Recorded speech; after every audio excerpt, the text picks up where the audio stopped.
Hello, this is Catherine Marie, and you are listening to Long COVID Real Talk podcast, where we talk about how long COVID affects our daily lives. And I share pretty much anything I can think of that I've learned. And honestly, this podcast is also for me to process what's happening in my own life. So it's about you too, I promise. But um, anyway, I wanted to talk about something really interesting today. Okay, so and it might be a little bit of a long one because I have to talk about I have to do like education stuff because I I didn't know much about it myself. Now, I don't know if you've already listened to other episodes, but I am a nurse practitioner and I did used to practice as a social worker, and I was not familiar with the term POTS, POTS. I It's just not something that I learned about that I could recall. And I also went to medical school for 2 years before I dropped out, like to be a physician, but I'm not a physician. And I ended up going back eventually and becoming a nurse practitioner. But I am not familiar with postural orthostatic tachycardia syndrome. And postural means like posture, orthostatic means depending on whether you're sitting, standing, lying down. And tachycardia means an increased heart rate, usually over 100.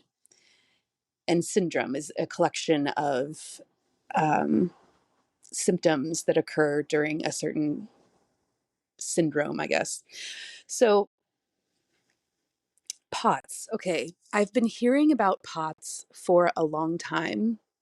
And everyone, I can't tell you how many times other people with long COVID would ask me, "Oh, do you have POTS?"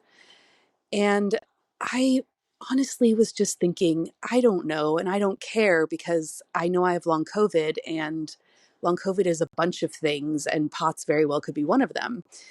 But I realized recently when I went to Stanford for a follow up visit for the study that I'm in, the Recover Vital study, we had to do the vital signs again, where you lay down and they take your vitals, and then you sit and they take your vitals, and then you stand up and they take your vitals within, I think, 1 minute, then at 5 minutes, then at 10 minutes from when you stood up. And this is similar to what is called a tilt test, where they raise the patient on a table to kind of have the same effect as if they were standing versus laying down. And the whole point is to see if, based on their positioning, if their heart rate becomes rapid or tachycardic. And the the reason why I think I was just kind of not getting it is because I'm used to orthostatic hypotension. That's when you say the word orthostatic, it almost, to a medical person, it almost immediately means orthostatic hypotension. And orthostatic hypotension is just it doesn't have anything to do with the heart rate. It has to do with the blood pressure. So it just means that if you stand up suddenly and you're you kind of get a little like woo, and you're afraid to pass out, you're afraid you're going to pass out or something like that, you might have orthostatic hypotension. And the way that you check it out is you do the same sort of thing. You take blood pressure laying down and then sitting and then standing. And if your blood pressure drops and is dropping, and it's a certain number of points it has to drop to officially be orthostatic hypotension, then that's what you have. And there are different things that you do to treat that. But I was not familiar with POTS, like the postural orthostatic tachycardia syndrome, because it's not something that you go to the ER for. It's just not something that you come in. I don't know. It well, okay. So what I did realize at the follow-up at this appointment for the study, this was, I think, last week, I was doing better during the round of blood pressures and heart rates that were taken. But compared to my very first appointment before I got what I believe was the Paxlovid. But I noticed that my blood pressure was pretty close to normal. It was okay. It was a little high because I have white coat hypertension, which just basically means I get really anxious and my blood pressure is always higher in the doctor's office or a medical setting. And I, but I'll have a regular blood pressure at home, but it'll be elevated when I'm in a medical setting because I get nervous.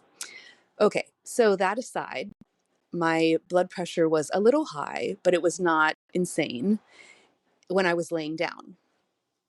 And then when I sat up, my heart rate went from about 80 to 90 something.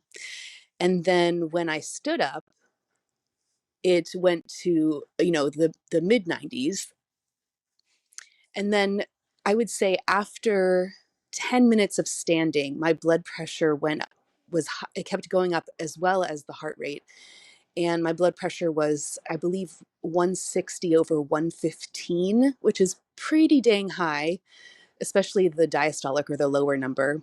And my heart rate was almost 110. And since my heart rate when I was laying down was 80, the the the spread of the heart rate between when I was laying down and when I was standing up for 10 minutes was significant enough that I realized, oh my gosh, I have POTS.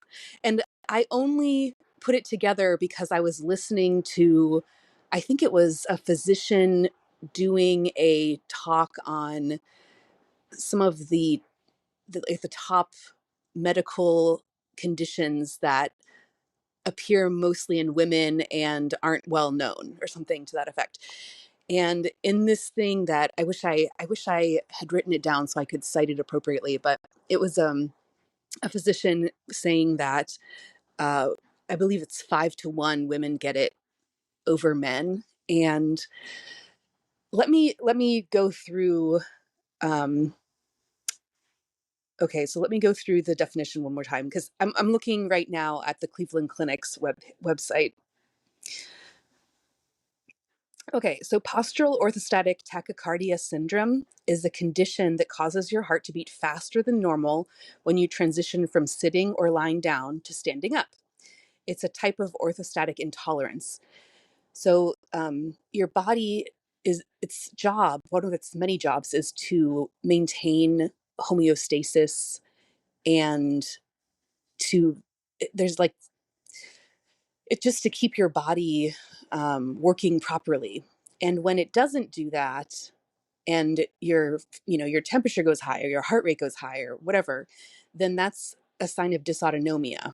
Like your body is not automatically making your body making itself run smoothly. So postural means related to the positioning of the body. Orthostatic means related to standing upright. Tachycardia means a heart rate over 100 beats per minute, and syndrome is a group of symptoms that happen together. So normally, your body's autonomic nervous system balances your heart rate and blood pressure to keep your blood flowing at a healthy pace, no matter what position your body is in. But if you have POTS, your body can't coordinate the balancing act of blood vessel constriction or squeezing and heart rate response. So this means that your body can't keep your blood pressure steady and stable, which causes a variety of symptoms. So it says that each case is different, and people with POTS may see symptoms come and go over a period of years. In most cases, with adjustments in diet, medications, and physical activity, a person with POTS will experience an improvement in their quality of life.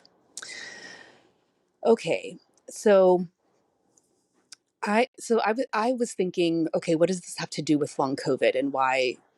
I just didn't quite get it. So the majority of people with POTS are women and people assigned female at birth, aged 15 to 50 years.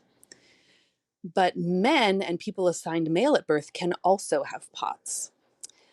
You're at higher risk of developing POTS after experiencing the following stressors: significant illnesses, such as viral illnesses like mononucleosis, or serious infections like long COVID, pregnancy, physical trauma such as a head injury or surgery.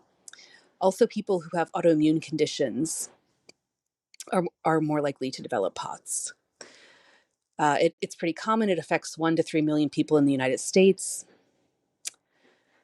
So basically, it says people with POTS tend to pool a larger amount of blood vessels below their heart when they stand, and the body responds by releasing more norepinephrine or epinephrine to try to cause more squeezing of the blood vessels. But for several reasons, the blood vessels don't respond normally to those hormones. And because the heart remains able to respond to the norepinephrine and epinephrine, their heart rate increases. But this imbalance causes a lot of symptoms such as dizziness, fainting, and exhaustion. It's not life-threatening, but it can greatly interfere with daily living and tasks. So one of the things in the Recover Vital study was after the 10 minutes of standing. And I remember the first time I was holding on to the sphygmomanometer, the blood pressure little the little caddy where the blood pressure cuff is there uh, with the thermometer, but where they do vitals, Um, I remember I was leaning on it because I was having such a hard time standing for 10 minutes. And and then after this occurred, after the 10 minutes, they gave me a sheet that asked me to rate all of the following symptoms. It's rated on a Likert scale, 0 to 10. So these are some of the symptoms for POTS. Dizziness or lightheadedness, especially when standing up during prolonged standing in one position or on long walks, fainting or near fainting, forgetfulness and trouble focusing, i.e., brain fog, heart palpitations or racing heart rate, exhaustion/fatigue, feeling nervous or anxious, shakiness and excessive sweating, shortness of breath, and the medical term for shortness of breath is dyspnea, chest pain, headaches, feeling sick, bloating, a pale face and purple discoloration of your hands and feet if they're lower than the level of your heart, disrupted sleep from chest pain, racing heart rate, and excessive sweating during sleep. So I believe on the form that I filled out both times I did this test, I believe dizziness and lightheadedness was on there. I remember the trouble focusing, and it was not just there was a question about thinking, but I remember there were also questions about not being able to focus my eyes, which I was having a hard time doing, headache. Also, you start to like I was having a lot of tremoring of my body or shakiness, feeling nervous or anxious, fatigued. I started to feel a little bit short of breath. I didn't really have much chest pain, but I just started to feel really sick. So so now I'm realizing, oh, I have POTS. Okay, well, what does that mean? And how does it get triggered? So POTS symptoms often get worse in the following situations: being in warm environments, such as in a hot bath or shower, or on a hot day. And I thought to myself, oh, good Lord, I'm always running hot. I have a temperature usually that's in the mid, like 99 point something to 100.5, usually somewhere in there, like not quite a fever usually, but an elevated temperature. So being in warm environments, and I've noticed that with long COVID, I'm really, really sensitive to the heat. Standing frequently, such as when you're waiting in line or shopping, participating in strenuous exercise, when you're sick, such as from a cold or an infection, or having your period. So they think that there are different types of POTS: neuropathic, hyperadrenergic, and hypovolemic. Um, they also think that there might be it might be an autoimmune disease as well. So the main way that they diagnose it is a tilt table test, where they measure your heart rate and blood pressure as you change posture and position. In my case, they do it by having you lay down and then sit and then stand and then take it a couple more times while standing. And it lists a few other ways that that they can look into it. And then they say, what is the treatment for POTS? Unfortunately, there's no cure. Bummer, right? The main form of treatments include exercise and physical activity, diet and nutrition, which made me almost laugh a little bit because um, the diet and nutrition I feel like I have control over, but exercise and physical activity I don't. Okay, hold on. I need to switch hands because my hand is starting to shake. Okay. And then something that I do think could be helpful is that they recommend medical compression stockings because it can help push blood up from your legs to reduce POTS symptoms. So I have started sometimes wearing compression stockings, especially if I know I'm going to have to be on my feet. Um, let's see. For exercise and physical activity, they talk about the provider may recommend a cardiac rehab program. It's hard because exercise is so complicated with long COVID, as we all know. So one thing, though, that is interesting that they mention is that studies show that reclined aerobic exercise, such as swimming, rowing, and recumbent bicycling, has the best results, as well as strengthening your core and leg muscles. So it doesn't, it also says that practicing yoga and focusing on breathing may help reduce POTS symptoms. If you have low blood volume or hypovolemic, hypo is low and volemic is volume, form of POTS, your healthcare provider might recommend increasing your fluid and your salt intake to increase blood volume. It says not to eat a large meal because symptoms of POTS can get worse because your body redirects a lot of blood to aid in the digestion process. So they recommend eating several smaller meals through the day instead of 2 or 3 large ones. They recommend increasing your sodium. I'm not sure how much I agree with that, if depending on if you have hypertension, because for me, because my blood pressure also goes up with the heart rate when I stand up. I'm not sure about that. So I actually made an appointment with my primary care doctor for next week just to go over this stuff and to see what he recommends. It recommends to drink 2 to 2.5 liters per day of fluids. Water is the best choice. Eat small and frequent meals. Eating a diet with high fiber and complex carbohydrates may help reduce blood glucose or sugar spikes and lessen POTS symptoms. Keep your nutrition balanced with protein, vegetables, dairy, and fruits. Choose beneficial salty snacks such as broth, pickles, olives, sardines, anchovies, and nuts. Do not over-rely on snack chips and crackers for salt.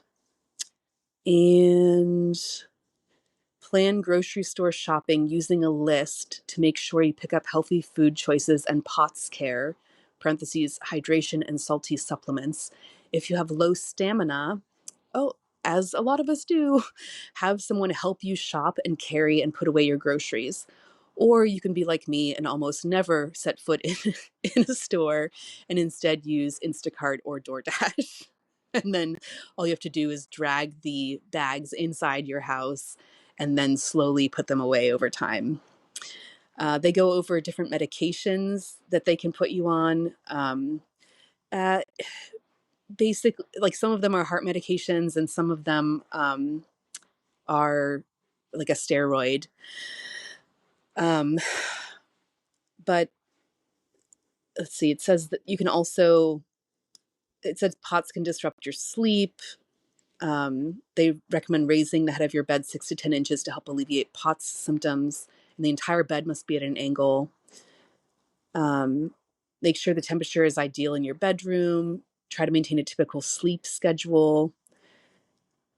This one makes me laugh. Avoid excessive daytime napping. Okay. Okay, clearly this is not written for with people with long COVID in mind. Avoid excessive television viewing or using your phone or computer in bed. And I would also say if you do use a screen, to consider setting timers for them to go into night mode at a certain time. And then also, if you wear glasses, to switch to, contact glasses, that you switch to glasses in the later part of the evening and have blue light. What is that term? That they have that thing in them that blocks the blue light. So, okay. So, can postural orthostatic tachycardia syndrome be prevented? Well, there's nothing you can do to prevent developing it, but there are steps you can take to try to prevent flare ups by knowing what your triggers are. So, the first thing is it says maintain a consistent temperature. It's important for people with POTS to maintain an even temperature, as extremes, especially heat, can make symptoms worse. Air conditioning, cooling vests, handheld misters, personal fans, and wearing layers in case of temperature fluctuations can all help. When showering, try to use lukewarm water, as either hot or cold can trigger POTS symptoms. Using a shower chair can also be helpful, which is very true. Avoid prolonged standing. Standing for a long time makes symptoms worse for most people with POTS. If you must stand for a long time, try flexing and squeezing your feet and muscles or shifting your weight from one foot to another. And finally, avoid alcohol. And I would also say caffeine, because alcohol and caffeine can worsen symptoms because they both dehydrate your body. Okay. So in about 80% in 80% of cases, the condition improves, but many people still have residual symptoms. The biggest risk for people with POTS is getting hurt if they faint and fall. So let's see. It says, how do you take care of yourself if you have POTS? Be open and honest with loved ones about your diagnosis of POTS. Talk about your fears, hopes, struggles, and challenges with the condition. Encourage the people who support you to learn more about POTS. Get enough sleep and eat well to manage stress. Consider attending POTS support groups, either online or in person. I would also say long COVID groups, because a very large percentage, I don't know exactly what, but a very large percentage, I believe, have POTS. They can help reduce the feeling of being alone. Be very cautious of quick solutions from non-medical sources and people. Quick solutions usually don't help POTS and can even cause more emotional distress.